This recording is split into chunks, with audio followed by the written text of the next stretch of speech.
Assalamu alaikum viewers and welcome back to my channel Study Law with Bushra.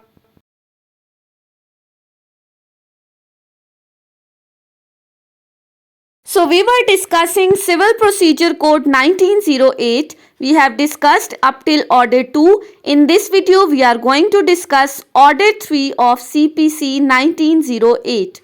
But before starting the discussion, I request you all to please subscribe to my channel and don't forget to press the bell icon for latest updates. Do share this video with your friends and don't forget to comment your feedback. So let's move towards the discussion. Order 3 of CPC basically deals with the topic of recognized agents and pleaders. अब इससे पहले जो हमने order discuss किया था order 2, वहां पर हमने पढ़ा था कि हम अपना सूट फ्रेम किस तरह से कर सकते हैं, उसमें क्या क्या चीज़ें ऐड होंगी, क्या क्या चीज़ें नहीं होंगी। आज की इस वीडियो में हम डिस्कस करने वाले हैं कि ये रिकॉग्नाइज्ड एजेंट्स या प्लीडर्स कौन होते हैं जो पार्टीज को प्रेजेंट करते हैं। सो सबसे पहली बात रूल 1 डील करता है appearances etcetera may be in person by recognized agent और बाय प्लीडर।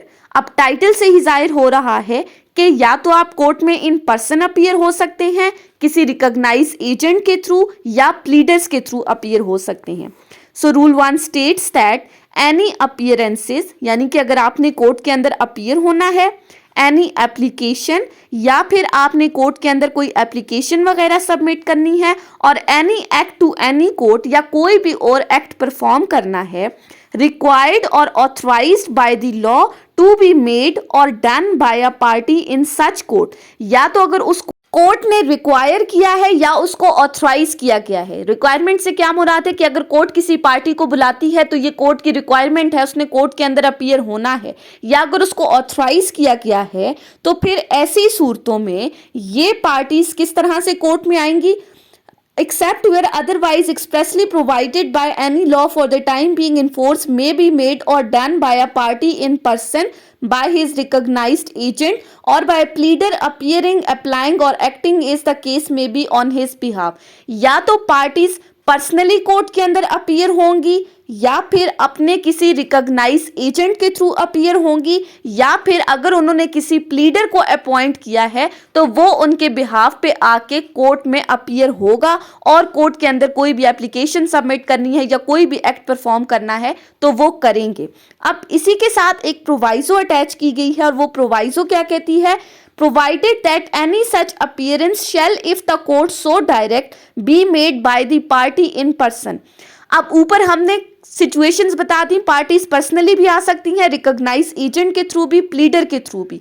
प्रोवाइजो कहती है कि अगर कोर्ट स्पेशल डायरेक्शन देती है कि किसी पार्टी ने इन पर्सन कोर्ट के अंदर अपीयर होना है तो फिर पार्टीज पर्सनली कोर्ट के अंदर अपीयर होंगी, अदरवाइज वो रिकॉग्नाइज एजेंट के थ्रू भी आ सकती हैं या प्लीडर्स के थ्रू भी आ सकती हैं। ये था रूल 1। अब उसके बाद आ जाते हैं रूल 2 के ऊपर। रूल 2 बात करता है रिकॉग्नाइज एजेंट्स की। जो हमने रूल 1 में कहा कि वो रिकॉग्नाइज एजेंट के थ्रू अपीयर हो सकती हैं, now who are the recognise agent, ये रूल 2 बता रहा है। Rule 2 states that the recognized agent of the parties by whom such appearances, applications and acts may be made or done are। Rule 2 की clause 1 में कहा है कि वो रिकॉग्नाइज एजेंट जो पार्टीज के बिहाफ पे कोर्ट के अंदर अपीयर हो रहे हैं, कोई एप्लीकेशन सबमिट कर रहे हैं या कोई भी एक्ट परफॉर्म कर रहे हैं, वो कौन लोग होंगे। Number 1, the persons holding the powers of attorney authorizing them to make or do such appearance, application and acts on behalf of such parties। ऐसे पर्सन्स जिनको पावर ऑफ अटॉर्नी दी गई है उस पार्टी की तरफ से जिनके बिहाफ पे वो कोर्ट में अपीयर हो रहे हैं। अब पावर ऑफ अटॉर्नी हम अपनी जनरल लैंग्वेज में इसको क्या कहते हैं, मुख्तियारनामा। हमने अपनी फाइल्स में देखा होगा कि अगर कोई पार्टी पर्सनली नहीं आ सकती तो वो अपने बिहाफ पे किसी को पावर ऑफ अटॉर्नी दे देती है। उस पावर ऑफ अटॉर्नी में तमाम चीज़ें लिखी हो सकती हैं कि ये मेरे बिहाफ पे कोर्ट में आएगा, वकालतनामा साइन करेगा, जब जब कोर्ट बुलाएगी तो ये कोर्ट में अपीयर होगा। सो पहली बात power of attorney. Secondly person carrying on the trade or business for or in the name of the parties not resident within the local limits of the jurisdiction of the court within which the limits the appearance, application or act is made in matters connected with such trades or business only and where no other agent is expressly authorized to make such appearance. Second clause में क्या बताया है कि recognise agent कौन होंगे? जो किसी parties के लिए या उनके नाम पर कोई भी ट्रेड या बिजनेस कंडक्ट कर रहे हैं।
जिनसे रिलेटेड प्रोसीडिंग्स किसी ऐसी कोर्ट में चल रही हैं जिस लोकल लिमिट के वो रेजिडेंट नहीं है, यानी कि वो पार्टीज अगर उस लोकल लिमिट की रेजिडेंस नहीं है तो उनके बिहाफ पे जो भी बंदे उनके लिए या उनके नाम पे ट्रेड या बिजनेस कंडक्ट कर रहे हैं वो उनके रिकॉग्नाइज्ड एजेंट कंसिडर होंगे सिर्फ और सिर्फ उन मैटर्स के अंदर जो कि उस ट्रेड या बिजनेस के साथ कनेक्टेड हैं।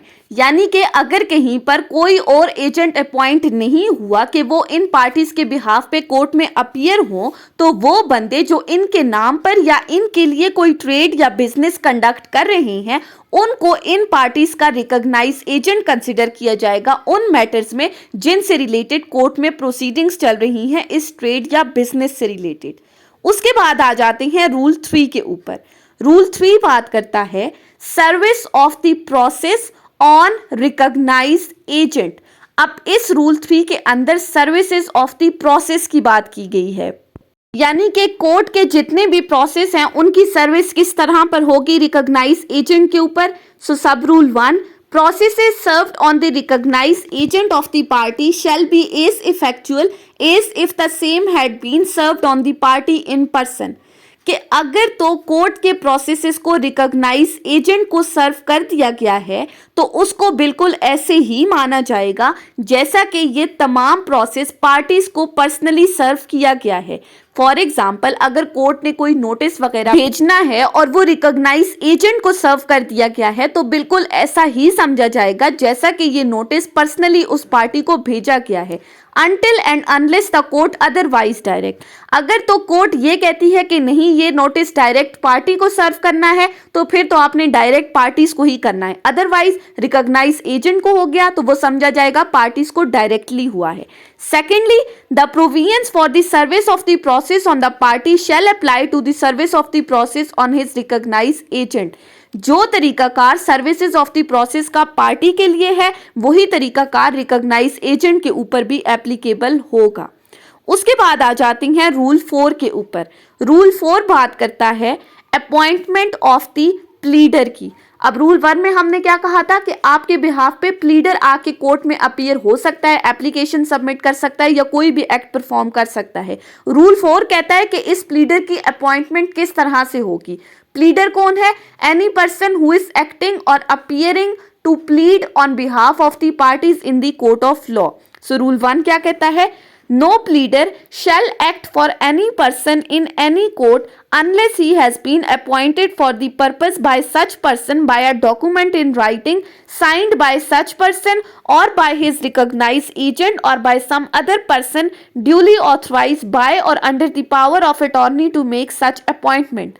अब shall का वर्ड यूज करते हुए सब रूल 1 में कहा गया है कि कोई भी प्लीडर किसी भी पार्टी के बिहाफ पे उस वक्त तक कोर्ट में अपीयर नहीं होगा अनटिल एंड अनलेस उस पार्टी ने इस प्लीडर को अपॉइंट किया हो एक डॉक्यूमेंट इन राइटिंग के थ्रू, जिस डॉक्यूमेंट के ऊपर बाकायदा उस पार्टी का सिग्नेचर हो कि वो अपने बिहाफ पे इसको अपना प्लीडर अपॉइंट कर रही है, या फिर अगर वो पार्टी अवेलेबल नहीं है तो उसके रिकॉग्नाइज एजेंट ने इस डॉक्यूमेंट के ऊपर साइन किया हो, या कोई भी ऐसा पर्सन जिसको पावर ऑफ अटॉर्नी दी गई है उस मेन पार्टी की तरफ से। तो अगर तो ये लोग इस प्लीडर को अपॉइंट करते हैं तब वो प्लीडर इनके बिहाफ पे कोर्ट में अपीयर होगा। अब ये जो डॉक्यूमेंट की बात की गई है ये क्या है? ये वकालतनामा है, यानी कि कोर्ट में अपीयर होने से पहले हम पार्टी से एक वकालतनामा साइन कराते हैं, तब हम उनके बिहाफ पे कोर्ट में अपीयर होते हैं। अब सब रूल 2 में क्या कहा गया है? Every such appointment shell be filed in the court, कि ये जो अपॉइंटमेंट है यानी कि ये जो वकालतनामा है, सबसे पहली चीज क्या है? इसको कोर्ट में बाकायदा सबमिट किया जाएगा and shall be deem to be in force until determine with the leave of the court by a writing signed by client और pleader as the case may be and filed in the court until the client or pleader dies or until all the proceedings in the case suit are the ended।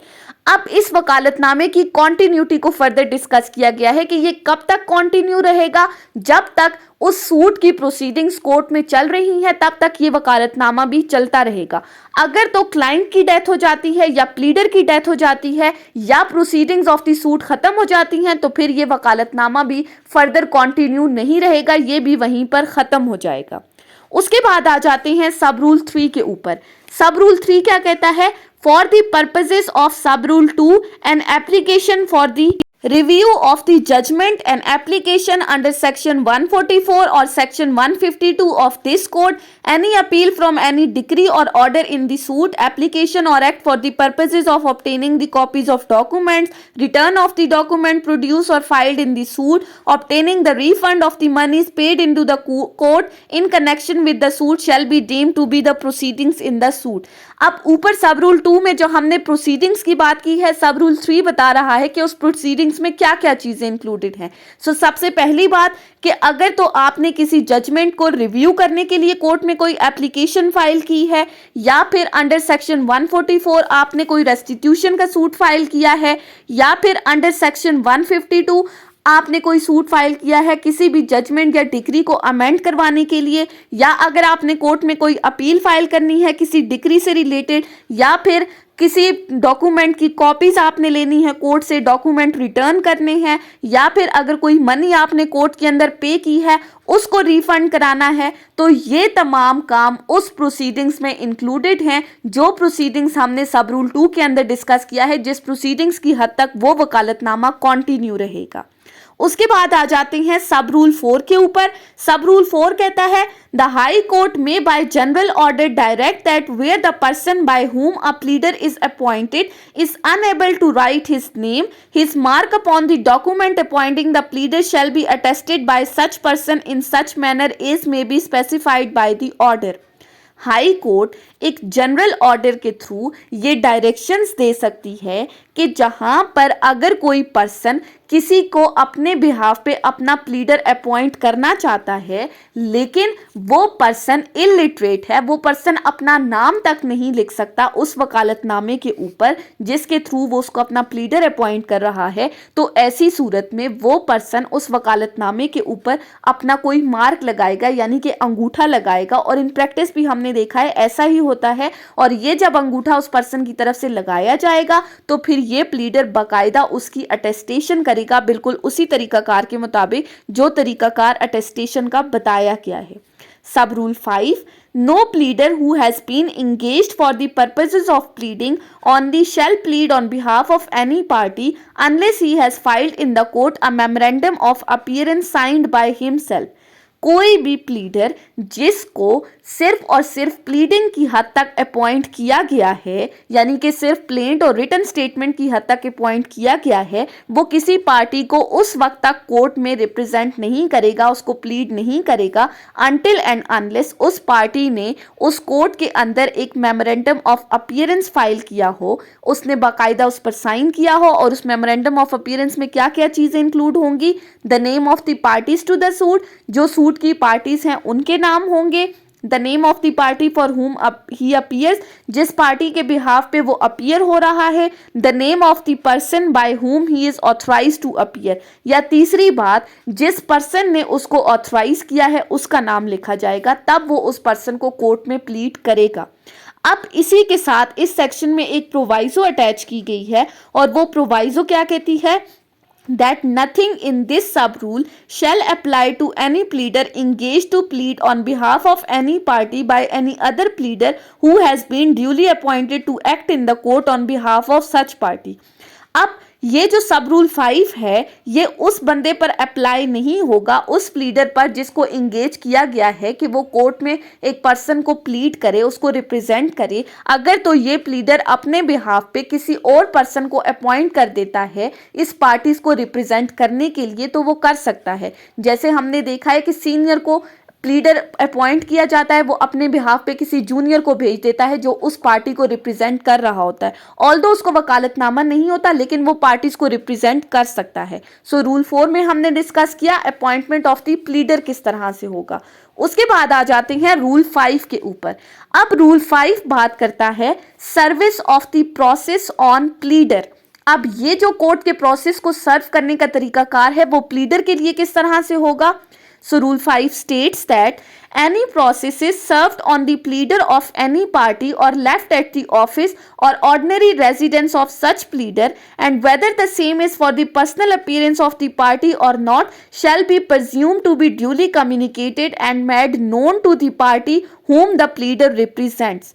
अब इसमें कहा गया है कि court का जो भी प्रोसेस है, अगर तो वो उस प्लीडर को जिसको अपॉइंट किया गया है पार्टीज ने अपने बिहाफ पे कोर्ट में प्लीड करने के लिए, अगर तो वो उस प्लीडर के ऑफिस में या उसकी रेजिडेंस पे सर्व हो चुका है, अब चाहे वो जो सर्विस थी या जो नोटिस था वो पार्टीज की पर्सनल अपीयरेंस के लिए है या नहीं, अगर तो वो उस प्लीडर के घर में या उसके ऑफिस तक सर्व हो गया है, तो ऐसा ही समझा जाएगा जैसे पार्टीज को पर्सनली ये नोटिस सर्व किया गया था।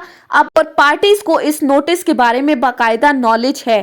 Until and unless the court otherwise direct shall be as effectual for all the purposes as if the same had been given on served on the party in person.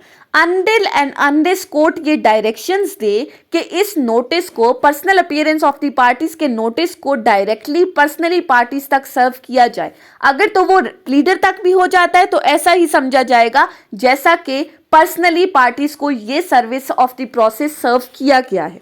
उसके बाद आ जाते हैं rule 6 के ऊपर। Rule 6 बात करता है agent to accept the service. अब यहाँ पर एजेंट की बात की गई है कि उन पर सर्विस ऑफ द प्रोसेस किस तरह से होगा।